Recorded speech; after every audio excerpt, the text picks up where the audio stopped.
Like share follow. ఈరోజు చూడండి ఒకసారి ఎట్లున్నా ఒకసారి వ్యూ మొత్తం చేంజ్ అయ్యింది కొంచెం. ఇవాళ వాతావరణం చేంజ్ అయింది చూడండి ఒకసారి.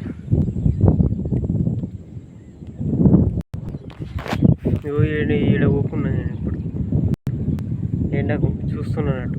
మరి ఏం చేద్దాం అన్నట్టు అంటే టైం అయితే లేదు కానీ జిమ్మలకు వచ్చి ఇక చూస్తున్నాం. మరి పడతాయి ఉన్నాయా లేదా చూసి మళ్ళీ పోవాలి ఇంటికి. ఇక చూడండి లైక్ షేర్ ఫాలో. ఇంకా కొంచెంసేపు ఉంటే అయిపోయి చూద్దామని వస్తున్నా. ఒకసారి విలేజ్ మెన్షన్ చేయండి. ఓకే చూడండి ఇది అటు అనిపించే కరపిల్లది ఎట్లున్నా. ఓకే నేను మళ్ళీ చేస్తా వీడియో.